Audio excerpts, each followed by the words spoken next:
What's up guys? It's me, Albert Legaspi, and welcome back to another episode of my vlog. Yay! So for today's video, meron nga kami nadaanan dito ng Badyaw. Binigyan ng tito ko ng coins kasi naawa naman kami minsan. So ayun, dumaan kami dito sa Mang Inasal. So nag-crave kami kung ano yung gusto namin kainin. So at the end of the day, yung napili pala namin yung dito sa McDo kasi gusto niya mag-McDo. Ayun nga, masyadong mahaba ang pila sa McDo. So, nagkaubusan ng rice. Ay, nag-order na lang kami ng drinks, french fries, tsaka burgers. So, sarap yan. Enjoy na enjoy yan sa pagkain. So, after namin kumain ng McDo, naghahanap pala kami ng placemat para i-decorate dito sa house niya. So, ayun, nakauwi na kami ng bahay. Ayun, after namin So, ayun nga guys, nag-ayos na kami ng Christmas tree. Inaayos niya yung decoration ng Christmas tree kasi Pasko na daw. So, ayun, naisipan niya ng mag-decor ng Christmas tree ngayong araw. Tinutulungan ko na lang siyang mag-decorate kasi wala naman akong magawa din. So, kakatapos lang din pala namin mag-arrange ng placemat. Tapos, ayun na yung Christmas tree, inaayos na niya ng mabuti para maging maganda tingnan, para maging makulay ang Pasko niya ngayong taon. Medyo busy siya sa pag-aayos. Ayun, tinutulungan ko na.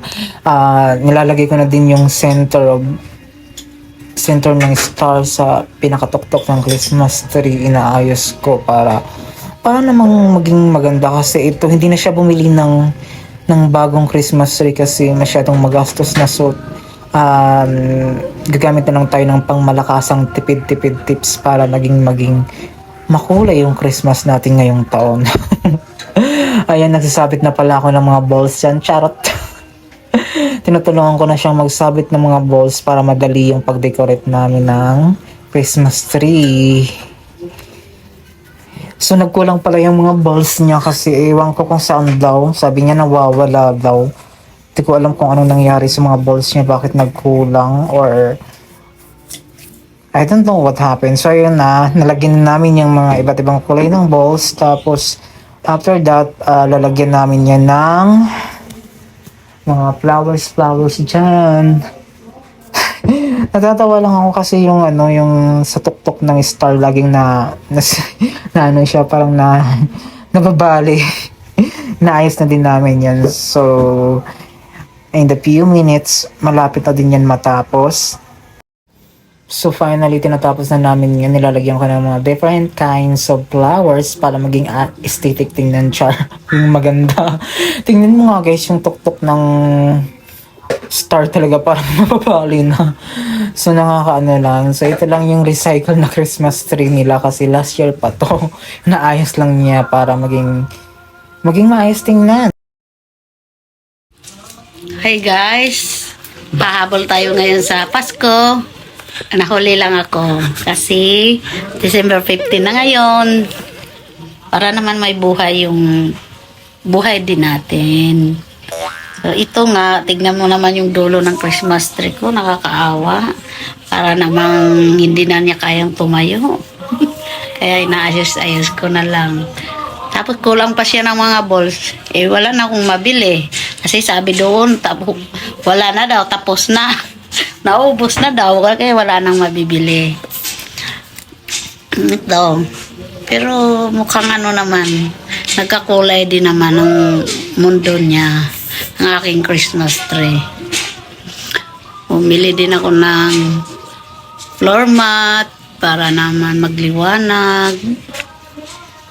Tapos pumili din ako ng lagay ng plato para naman masarap sa mata tiningnan. Tapusin na namin ang aming Christmas tree para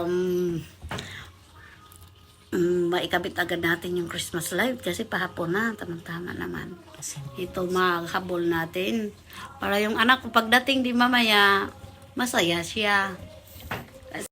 So guys, I'll be back now. So by the way guys, narinig niyo yung tita ko. She's the one to turn over in the few minutes because namamaos na ako sa kaka-voice over. So ayun, malapit nang matapos yung pag-decorate namin ng Christmas tree niya. So napakaganda na tingnan. So nilalagyan niya ng mga anik-anik dyan, mga decoration.